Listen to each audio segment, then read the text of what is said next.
A summer to ourselves. We're seeing maybe a little bit more bear activity than we normally would. Along with more animal activity, 2020 brought with it a lot of changes. One long mud hole. And that includes our summer road trips. Road trip! But that didn't stop Alaskans from getting out, hitting the road, and enjoying what this great state has to offer. And that's exactly what we did this summer. What should a kid take on a road trip? A hamster! Okay, maybe not a hamster, but from hiking to secluded hot springs through mosquito-filled bogs. I think there's one in the net with me. To getting pampered with a glamorous camping experience. Feel free to walk across the bridge all you want. Thank you. You're welcome. To renting an RV and exploring a glacier. It's like a glacial popsicle. Yes.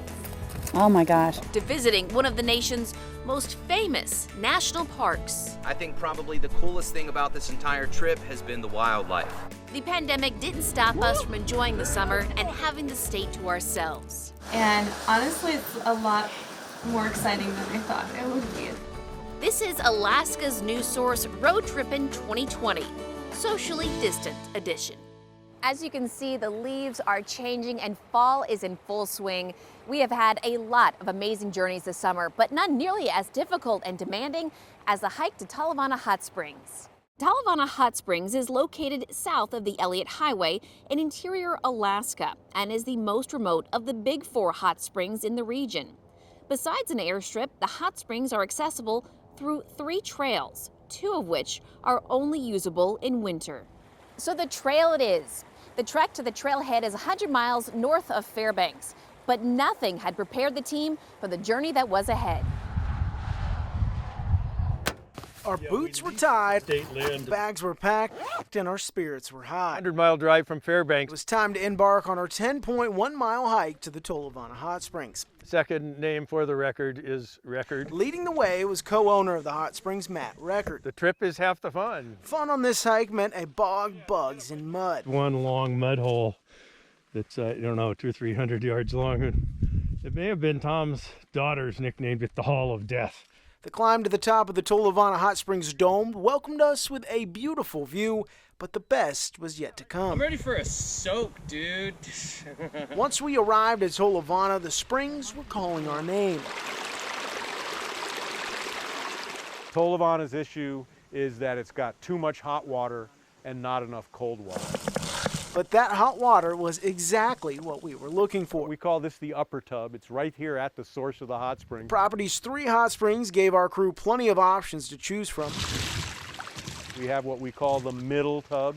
It's a 12-foot long, 4-foot wide, square tub made with spruce The logs. tubs weren't the only attraction at Talavana. We should probably tee up some golf balls too. Fellow Talavana co-owner Tom DeLong got us into the swing of things. Another day at the club. After spending 2 nights at Talavana, it was time to go. The journey back. Let's get her started. We're hoping we can make it. We'll see. This time we knew what we were getting A into, little wet and muddy, but this is so much better than it was on the way up. or at least we thought we did. All right, gotta be careful not to step in the wrong spot. Oh, right over there, almost did it. Tromping through that spongy ground has gotten me out of breath. The demands of the backcountry adventure were difficult. Feels amazing. But worth every mile. Not for the faint of heart. Coming up, Ellie and I...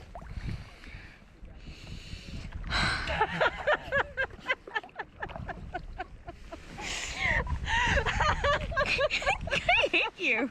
Oh boy, this next road trip and adventure looks like quite the trip. I like to think my camp setup's pretty nice. I've got my tent, my chair, my campfire. But if you want a truly glamorous experience, we have just the thing for you, glamping.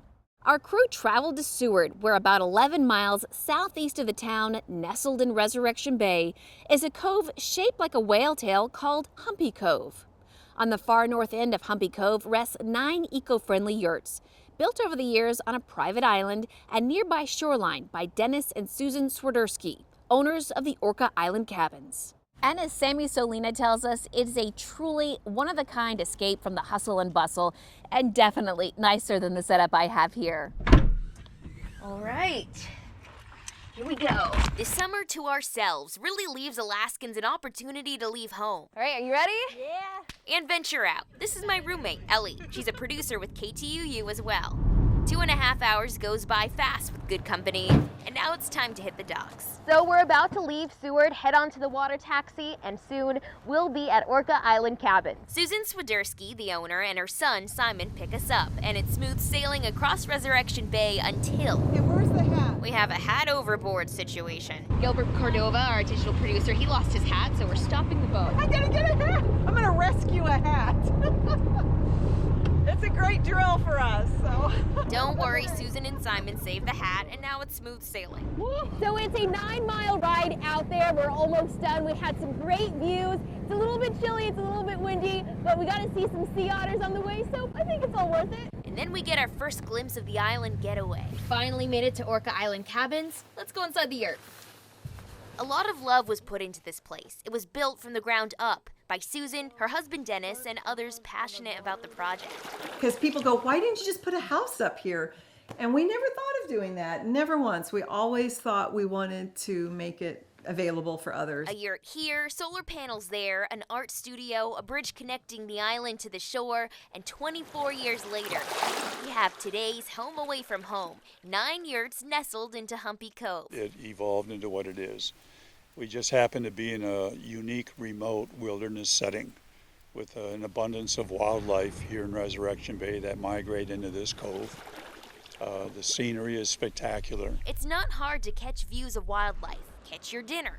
There's plenty to see around the place, whether you're diving under the water or gliding above it. But during this season, less people will get to see this view. We were set to have probably the best year ever this year, and so that quickly went down. We're just expectant and hopeful right now to just make it so that we can make it through the winter. So it sounds crazy, but that's true. But for the guests staying this year, And there's just a lot of beauty to take in. they're soaking all of this in. I was tempted to pull out my phone and check my email for work, but it's you can't do that here. You know what I mean? You're forced to just be with each other. Not forced. you're stuck. Huh. If only. You just can sense a lot of warmth when you come here. It's just a good homey vibe. It's starting to feel like a home away from home. I would actually jump in that briefly. Coming up next, before this summer, Jackie Purcell had never been to Matanuska Glacier. So, of course, for Road Trippin, she had to make a weekend of it. I've never been to the face of the Matanuska Glacier before, so that's what my priority was for Road Trip, and I wanted to come this way. I wanted to see that, and on a beautiful weather day to boot, We're hiking the terminus area of the glacier today. The Matanuska actually originates 27 miles away at Mount Marcus Baker. Glacier Park guides give us a safety briefing before we get going, trying on helmets and getting crampons for later. During the first ice age, which was 20 to 22,000 years ago, it was all the way in Anchorage. So it has receded all the way back. That's the nice thing about a guided tour. You get science along with beauty. And we get time to take in the sounds that the glacier itself makes. Look at this aquamarine colored kettle pond. And the water tends to cause the melt pockets to form in either circles or beautiful ovoid shapes. Very common in the glacier. Ice and rocks together also do things like this. This one looks like a huge mushroom as it rests on a stump of ice. Soon it'll fall over as the stump melts and the process begins all over again, a process called walking. When they make the bigger pedestals, they can go 4 to 40 meters. Where we step is crucial. So you don't want to step in without knowing where you're going. Testing one route for us, our guide got a little wet, so we'll avoid that one for sure. It's been a tough season. Cancellations are running about 95%. For companies that rely on summer tourism. Bill Stevenson of Glacier Park says trips booked as far back as last October have canceled, hurting 15 companies that do glacier trekking or river tours through here. But here's a positive in a coronavirus world. Yeah, Alaskans are 90% of the business now. Well, no, probably 95% of it. No, they're 100% of the business. It's a Christmas photo kind of setting out here. And Stevenson says he'd like more Alaskans to enjoy the experience. The one family summed it up the best. It's the first time they felt normal in a long time. I think nature is therapeutic, and I think that in this time that we're all dealing with the coronavirus and all the restrictions, that it's really nice to be able to come out here and see total Mother Nature. Yes, I know what you're all thinking. You can drink the glacier water, but experts say it does have a high calcium content, so maybe adding a little lemon would help. Coming up next, Alaska is home to one of the nation's most famous national parks. And lucky for those of us who live here, there's multiple ways you can enjoy it. With the park seeing its lowest numbers in years, the summer of 2020 was a chance for locals to experience it without all the usual crowds. Hank Davis and Matt Leisman take us there. Even on days when the weather cooperates, visits to the Denali National Park have been way down this summer. Park Service members say that right now they're expecting about 20% of the usual 600,000 annual visitors to the park. We're in the middle of July right now, and looking around at this parking lot, almost empty. But those who do make the journey are finding themselves with more room to roam, whether they're taking advantage of the limited capacity bus operations or for those who want to take the adventure into their own hands. You can go onto recreation.gov and make a reservation to drive your personal vehicle out to the Eielson Visitor Center along the park road. And those reservations are very popular. They're sold out within a minute or two of going live on the day that the tickets are released. So that's how popular they are.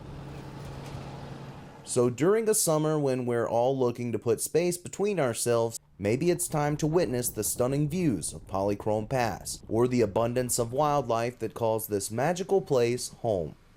And while driving through the park is very cool, my family decided to take it a step further and rent a public use cabin in Denali Park. So, is it filming? Yeah. It's rolling. Oh. Children of Alaska, get in the car. We are heading north for road tripping and a story our family will always remember. I think going to the cabin would be fun. I like the trip part. Alice, my big girl, just turned 11. We're going on a road trip to it's to our cabin outside Denali. And this little one is Poppy, like the flower. I recommend a barf bath. For the next 3 hours, we drive to Denali State Park,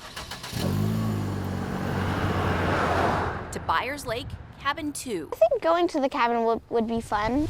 There are views of Denali. More than like 100 trees I'm seeing right now. Over there, it's really pretty. A tranquil lake and peace await. This is being a jerk. I'm just walking off. Poppy. Quiet now. Ready?